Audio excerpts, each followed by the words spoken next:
Es ist eine Unmöglichkeit. Oh, alter Schwede, überlebt. Ey, kleine Beule, fast auf den Stein drauf. Junge, kleine Leichtsinnigkeit. Also ich sehe keine Menschen, wo keine sind. Meistens.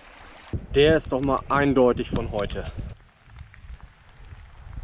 Rote Jacke, ich krieg dich. Da war doch noch was.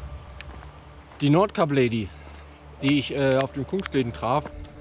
Es wird kälter, es wird rauer, steiniger.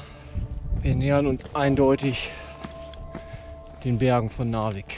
Noch bin ich in Schweden, aber die norwegische Grenze ist nah. Halleluja. Da kommt dann auch gern mal die Frage, warum fährst du denn da schon hin, wo du schon warst? Du kennst doch da schon alles. Dann sag ich, ruhig bleiben. Guten Morgen vom Haus am See. Wie Sie sehen, sehen Sie nichts. Auf in einen neuen Tag.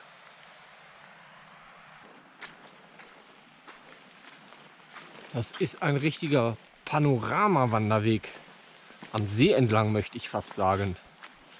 Also von meinem geistigen Auge kann ich die Idylle deutlich erkennen.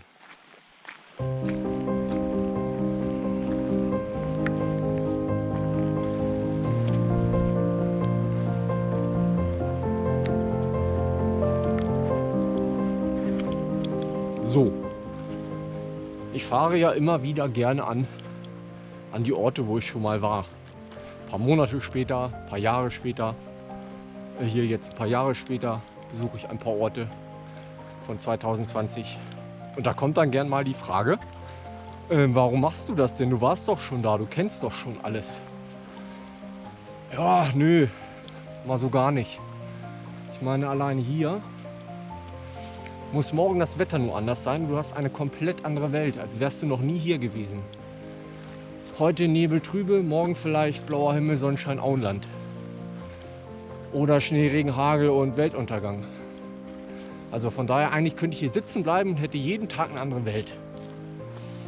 Naja. Und aus Nostalgiegründen fahre ich halt auch gerne immer wieder, wo ich schon mal war.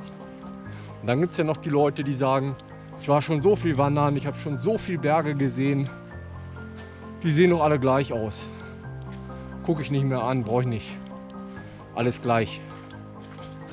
Ja, weiß nicht. Entweder fehlen mir dann nur die Worte oder ich würde sagen, du hast noch nie wirklich einen Berg angeguckt. Naja, so gibt es die und so gibt es auch mich. Und so macht es jeder, wie er es gerne hat. So, weiter geht's.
Bisschen Wirtschaftsweg der norwegischen Wasserkraftwerke. Ein paar Kilometer. Ist auch ganz angenehm. Nach der ganzen Stein-, Matsch-, Wasserschlacht die letzten Tage. Einfach nur ein bisschen gehen, ohne auf den Weg zu gucken. Bisschen in die Ferne schweifen lassen den Blick.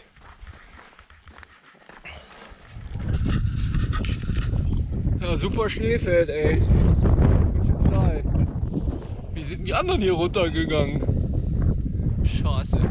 Naja, jetzt nicht auf dem Hosenboden, aber wahrscheinlich. Gucken wir mal. Das ist alles so steil, ey.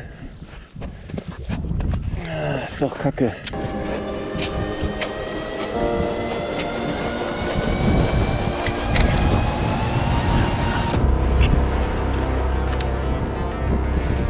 Es ist eine Unmöglichkeit. Da geht der GoPro-Akku aus, wenn ich hier über eine Rutschpartie mache, den Hang runter. Oh, alter Schwede, überlebt. Ey, kleine Beule, fast auf den Stein drauf. Junge, kleine Leichtsinnigkeit.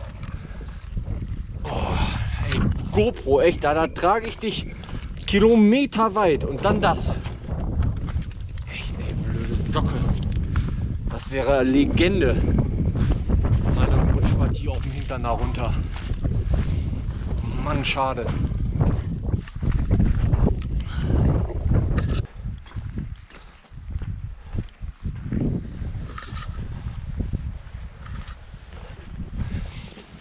Es ist wirklich so schade mit der Schneefeldrutsche, dass das nicht drauf ist, ey.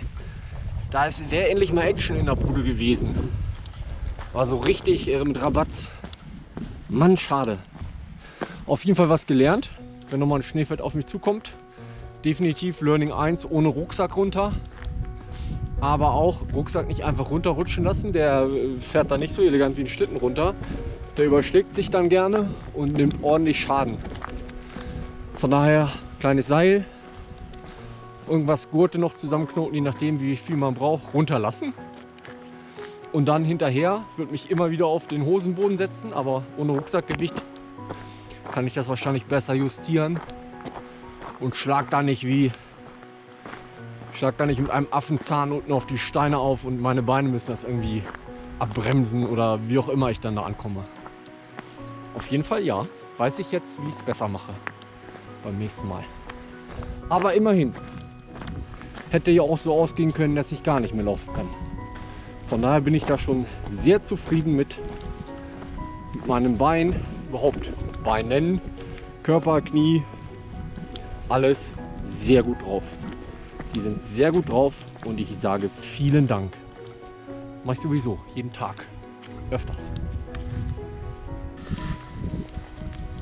Das Schneefeld hinter mir, das habe ich umgangen. Man hätte es den Spuren nach zu urteilen wohl längs irgendwie queren und runter. Aber wenn du einmal den Tritt verlierst, dann rauschst du da aber ganz übel bergab. Nee, bin ich einfach außen rum geklettert. Was mir noch eingefallen ist, falls ich doch mal wieder Schneefeld rutschen muss, Handschuhe gehört noch dazu. Handschuhe anziehen. Vereister Schnee, wenn man da irgendwie mit den Händen reingreift, in der wilden Fahrt, unangenehm bis gefährlich.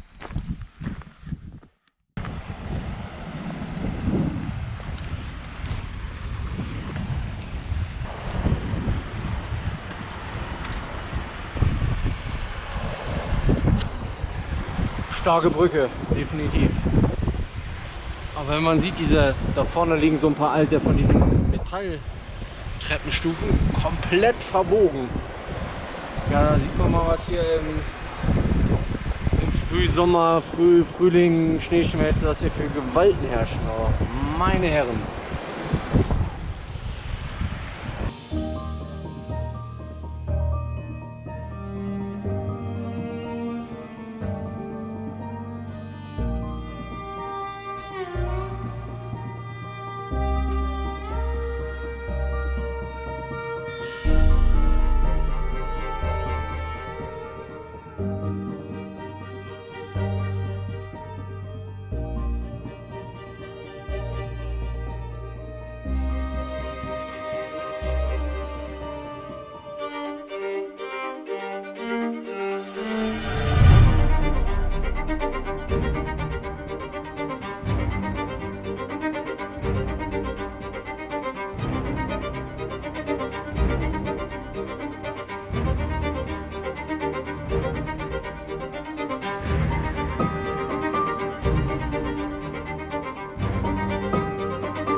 So, das ist das Anwesen der Sörskjøhütta. Norwegen. Boah, ich bin echt jetzt froh um die Hütte. War viel hoch runter heute mit der viel Eisfelder, Schneefelder.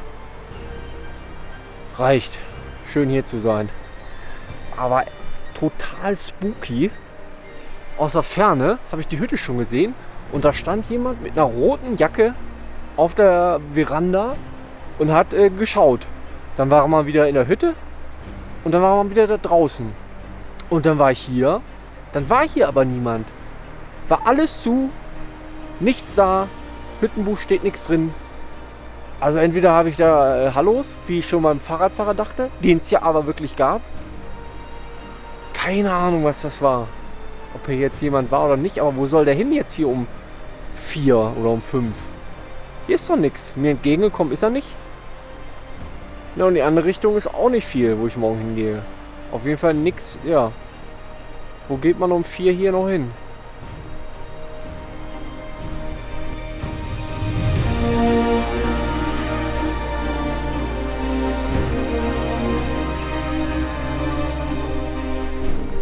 Das ist schon eine Aussicht.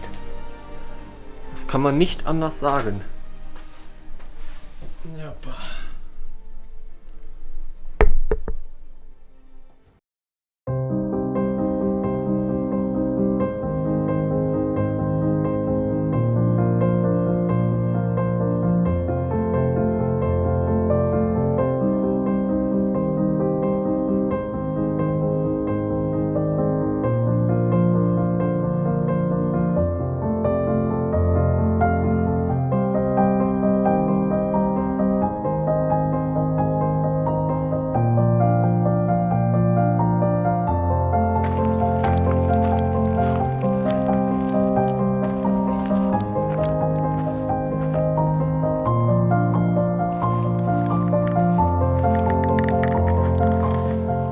Früh am Morgen, die Sonne ist da und ein bisschen blauer Himmel.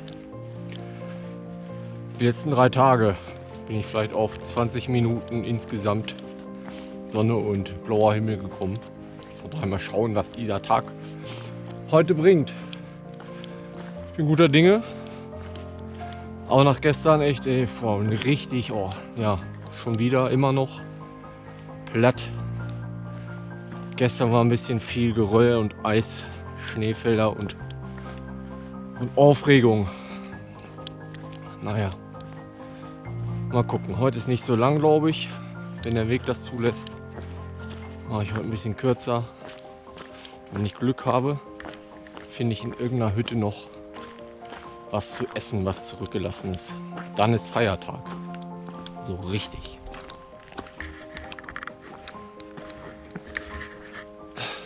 Die rote Jacke von gestern geht mir überhaupt nicht aus dem Kopf. Da muss jemand gewesen sein. Ey, so durch war ich noch nicht. Und hier auf dem Weg von den Spuren her, ich bin ja nun nicht der riesen Fährtenleser, wie man seit dem Nordkalottläden und der Suche nach Lauri weiß, dass ich mich da gerne verschätze. Aber ab und an sind in meine Richtung so Riesenabdrücke. Und die könnten davon zeugen, von der roten Jacke. Es hat nicht geregnet. So, von daher ist auch nichts verwaschen. Ja, mal schauen, ob ich das noch rausfinde. Aber echt, ey, diese rote Jacke auf dem Balkon. Verdammte Axt. Echt.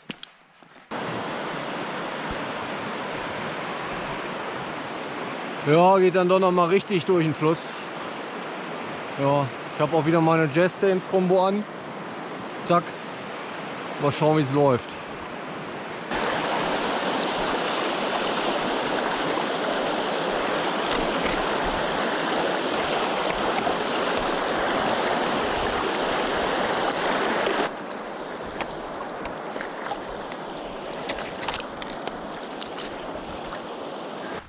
Ja, das hat schon mal geklappt. Auf jeden Fall barfuß. Unmöglich bei den vielen Steinen. Also entweder, wenn man keine extra Schuhe mit hat, muss man die Schuhe anlassen. Oder halt hier, ich habe Super, keine Ahnung, Segelschücheln, 120 Gramm beide zusammen. So, bisschen Gummisohle. Da kommt man da gut mit durch. Ohne Schuhe keine Chance. Null. So, einen Fluss habe ich noch.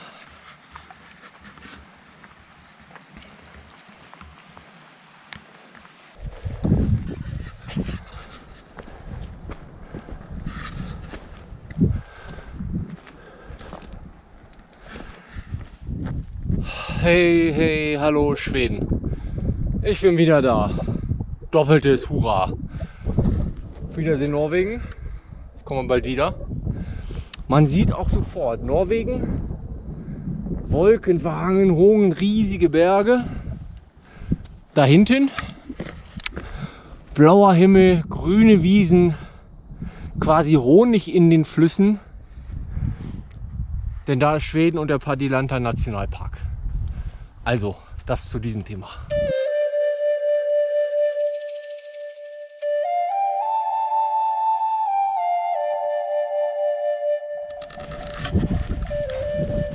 Ich sag ja, Schweden hat so ein bisschen Auenland-Feeling. Kann man nicht anders sagen.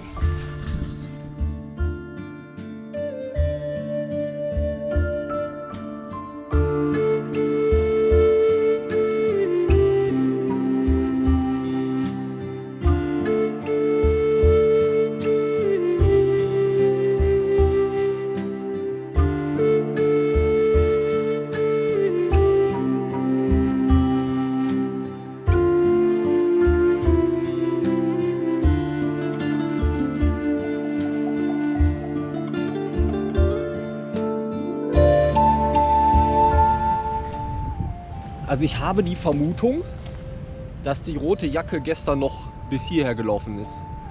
Das sind 10 Kilometer, 12 Kilometer. Wenn man gut drauf ist, leicht und schnell, dann ist das in 3 Stunden machbar. Weil hier ist ja noch eine Hütte. So, gucken wir uns die einfach nur mal an. Au. So sieht dieses Räumchen aus. So sieht es hier aus. Und ich habe nämlich Wassertropfen neben dem Herd gefunden. Der einzige Hinweis. Man weiß natürlich nicht, wie lange die brauchen, um zu verdunsten. Kann auch Tage her sein. Aber im Hüttenbuch nichts. Nichts ist warm. Keine Spur. Und das ist übrigens... Ja, wie heißt diese Hütte jetzt? So, die Hütte heißt Sargasjaure. Vom Prinzip die letzte, bevor man in Norwegen ist, oder die erste, wenn man in den Padjelanta geht. So ungefähr.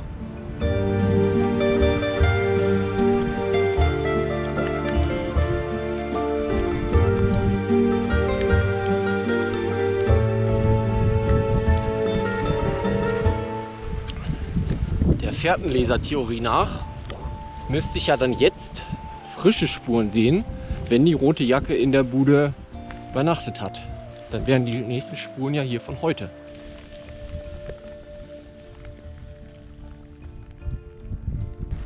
So, der ist doch mal eindeutig von heute. Riesen Fußabdruck, noch nicht verlaufen. Der ist von heute.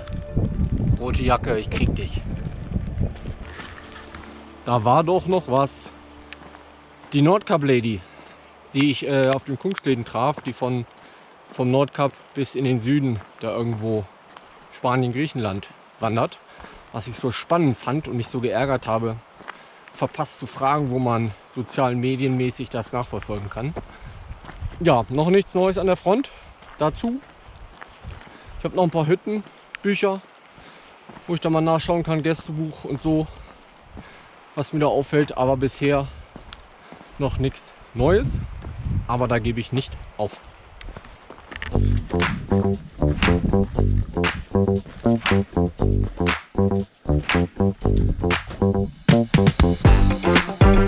Hallo, zu Hause für eine Nacht. Und ich sag mal, welcome back. Ich bin wieder da.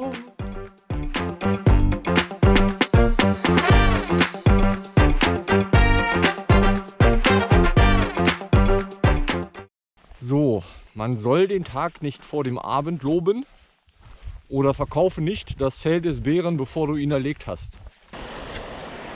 So, das war mal wieder einmal lustig Furten mit Schuhe an. Da in der Ferne kann man schon den heiligen Berg der Sami sehen. Das Ackermassiv. Letzter Tag Padjelanta. Und mehr habe ich auch gar nicht zu sagen. So, deswegen hilft es ja nichts, da jetzt rumzuzetern und immer nur sagen, ich will das nicht, ich will das nicht, ich will das nicht. Herzlich willkommen zu den Laufliebhaber Kurznachrichten. Heute